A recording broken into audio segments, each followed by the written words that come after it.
Ladies and gentlemen, the President of the United States, accompanied by the President of the Republic of Finland and the Prime Minister of Sweden.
Please be seated. Thank you. It's not only a beautiful day, this is, in my view and the view of my team, a momentous day. It's a very, very good day. Today I'm proud to welcome and offer the strong support of the United States for the applications of two great democracies and two close, highly capable partners to join the strongest, most powerful defensive alliance in the history of the world. Two proud, independent countries exercising the sovereign rights all states possess to decide their own security. President Nisto, you are, and Prime Minister Andersson, it's a great honor to have both of you here at the White House as Finland and Sweden began the process of joining NATO. It was out of the wreckage of World War II that NATO was formed. And in 7 decades that followed, NATO has proved itself an indispensable alliance, committed to a Europe whole, free, and at peace. But in recent years, doubts began to arise. Was NATO still relevant? Was it still effective? Is it still needed in the 21st century world? Today, there is no question NATO is relevant, it is effective, and it is more needed now than ever. The indispensable alliance of decades past is still the indispensable alliance for the world we face today, and I would argue tomorrow as well. And the decision of Sweden and Finland, the one they have made, is testament to that commitment. This is about the future. It's about a revived NATO that has the tools and resources, the clarity and conviction to defend our shared values and lead the world. Sweden and Finland are already among our closest partners on a range of issues, from strengthening peace and stability to advancing human rights to taking on the climate crisis and addressing food insecurity, from strengthening the global health to promoting development. Finnish and Swedish troops have already served shoulder to shoulder with U.S. and NATO forces in Kosovo, in Afghanistan, and in Iraq. And both Finland and Sweden are already working in coordination with the United States and our other allies and partners to support the brave people of Ukraine as they defend their freedom against Russia's invasion. Sweden and Finland have strong democratic institutions, strong militaries, and strong and transparent economies, and a strong moral sense of what is right. They meet every NATO requirement, and then some. And having 2 new NATO members in the High North will enhance the security of our alliance and deepen our security cooperation across the board. Today, the President, the Prime Minister, and I had a very good discussion about NATO accession, about the war in Ukraine, and strengthening transatlantic security. But our conversations began well before today. President Anisto and I spoke last December, and again in January, and the weeks leading up to Russia's unjust and unprovoked assault on Ukraine. In March, the President came to the White House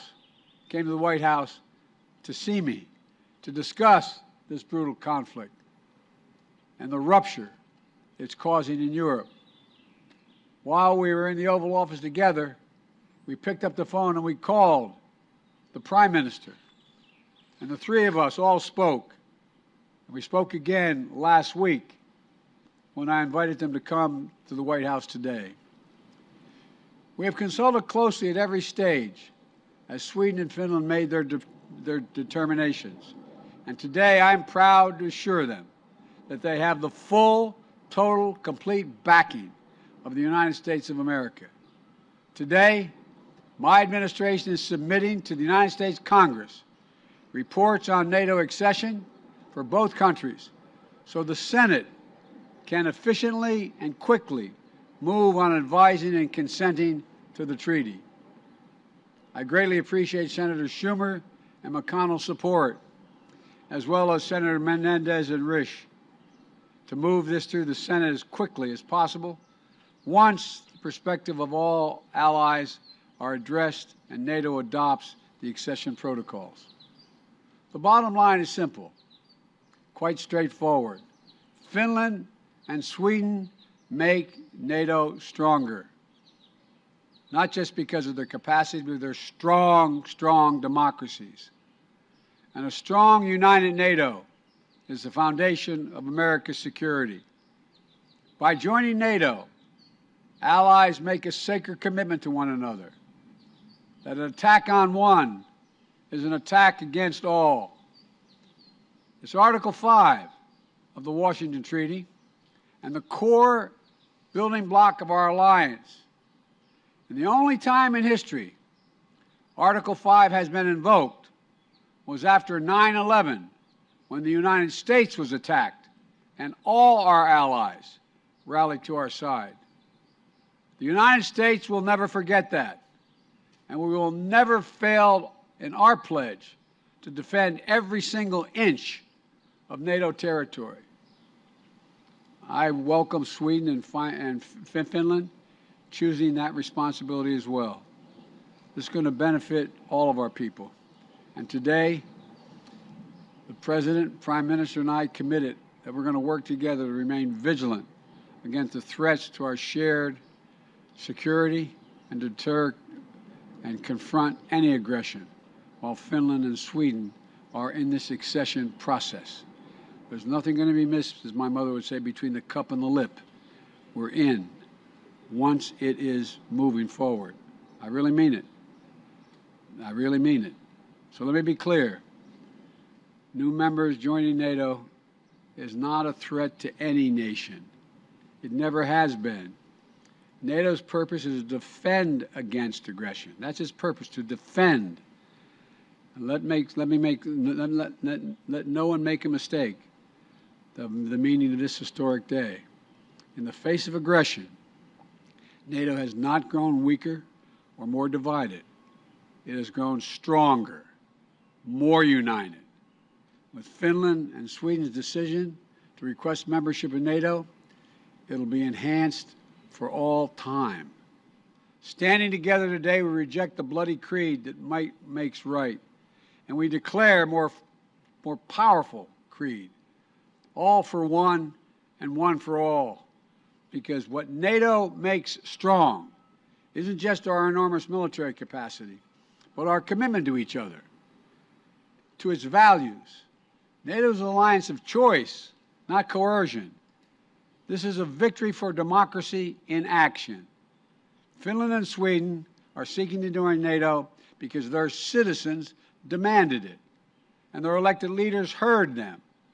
That's how it works when leaders derive their power from the consent of the government. from the consent of the governed.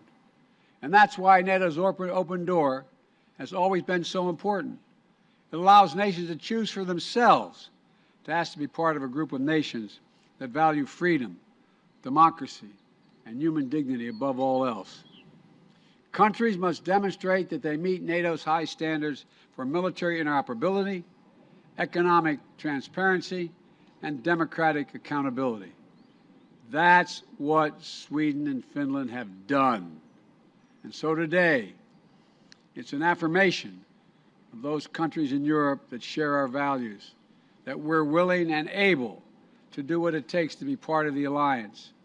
NATO's door remains open. In just a few minutes, I'll be leaving to spend time with two of our Indo-Pacific allies. In a half hour or so, I'll be flying to the Republic of Korea and Japan. I thank the President and the Prime Minister for traveling here on for this meeting before I take off, because it is so important. America's alliances in Europe and in Asia keep us, and I would argue, the world strong and secure.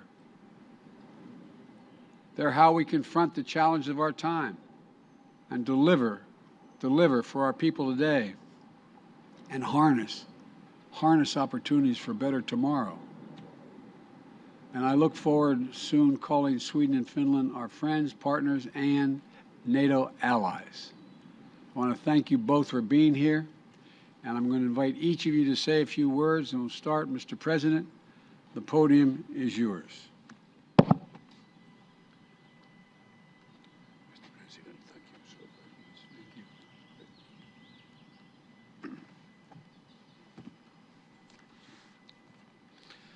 Mr. President, it is with great pleasure and honor to be standing here today with you, together with the Swedish Prime Minister Magdalena Andersson. We are here for a very good reason. Together we are taking a historic step by seeking to join the North Atlantic Treaty Organization. Finland has made its decision after a rapid but a very thorough process. The process has once again revealed the strength of Finnish democracy. Starting from the strong public support, the decision was made with an overwhelming parliamentary majority, and it also enjoys huge, strong popular support.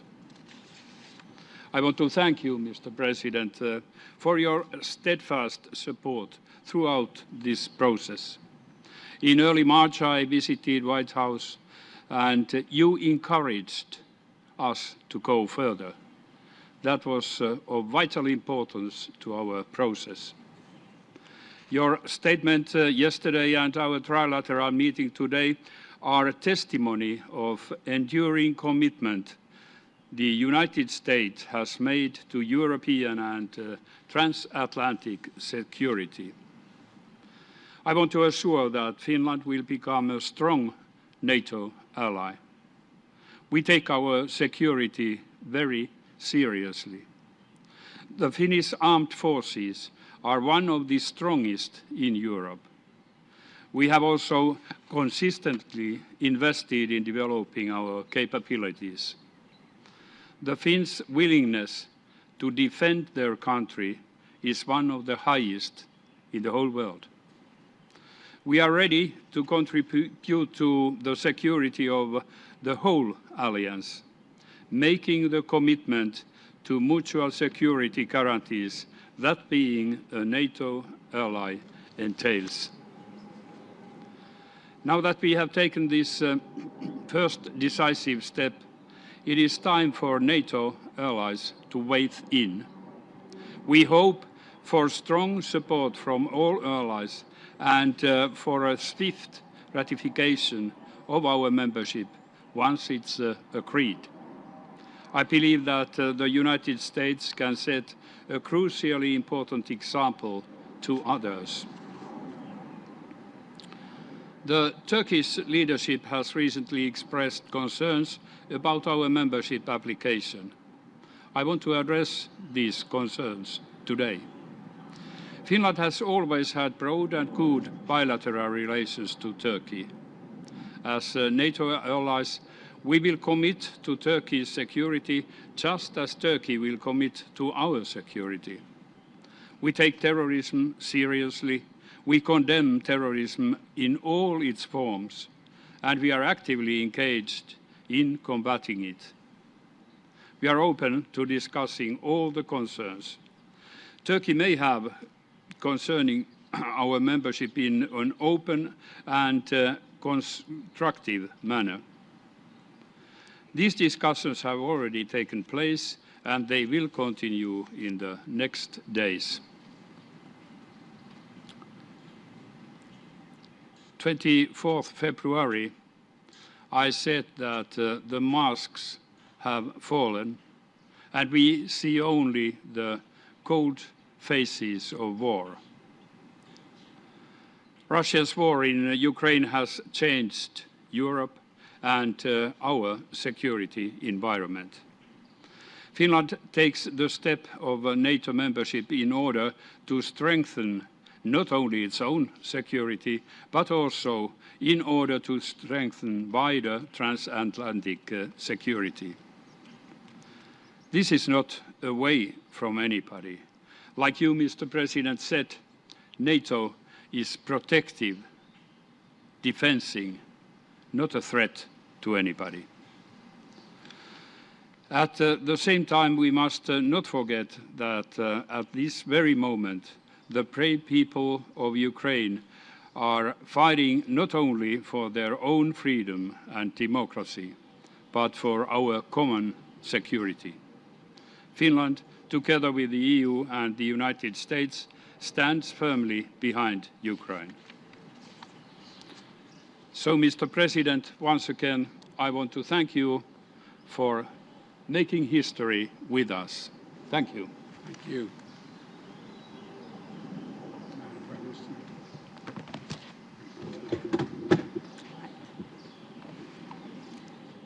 Mr. President, thank you for welcoming President Niinistö and me to the White House.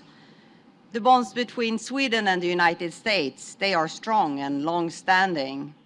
And as you know, Swedes first set foot in your home state of Delaware in 1638. And we were one of the first countries to recognize the United States as an independent nation in 1783. And since then, our countries have developed a deep and long-standing friendship through family ties, trade, and mutual interests. And I personally is very much one part of this. But most of all, our shared values and beliefs in democracy and freedom. Values and beliefs that are now being put to the test. And today, the situation in Ukraine reminds us of the darkest days of European history. And I must say that during dark times, it is great to be among close friends. And over these past months, we have shown transatlantic unity and strength at its best. Together, we have responded forcefully to Russia's aggression and provided unprecedented support to Ukraine. We have not flinched. And Mr. President, I want to thank you for the massive US support to Ukraine and for your sustained engagement in European society. President Niinistö and I have come here at a historic moment for our countries.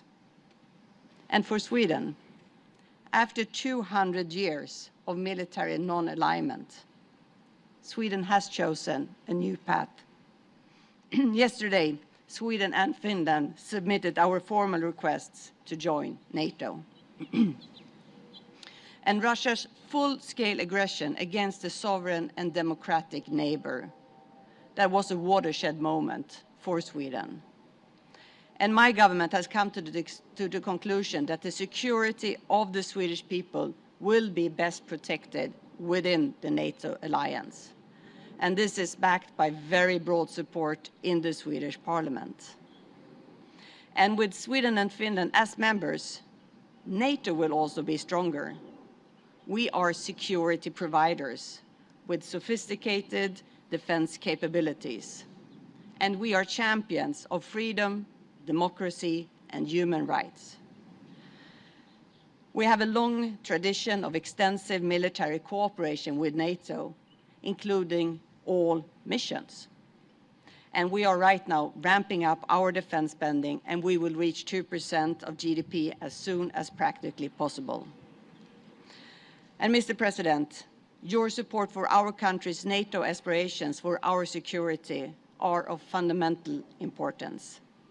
And we look forward to a swift ratification process by NATO members. And we are right now having a dialogue with all NATO member countries, including Turkey, on different levels to sort out any issues at hand. In the United States, the Senate is crucial in this regard, and last Sunday I hosted a delegation headed by Senate Republican leader McConnell in Sweden, and later today President Niinistö and I will meet Senate Majority Leader Schumer and other leading members of Congress. And we greatly appreciate the broad and strong support expressed by both parties in Congress. But, Mr. President, our countries also work closer together when tackling global challenges. And Sweden, like other Nordic countries, has shown that emissions reductions can go hand in hand with economic growth. And in Sweden right now, the green transition creates thousands of jobs through investments in battery factories, green mining, and fossil-free steel production. And I actually brought the President a unique example of this, a candle holder made of the world's first fossil-free steel.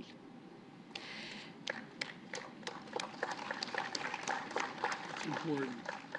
And what we see in Sweden right now is that previously neglected areas are no longer struggling with unemployment or depopulation, but how to build housing, infrastructure, and schools quick enough to meet up with the expansion.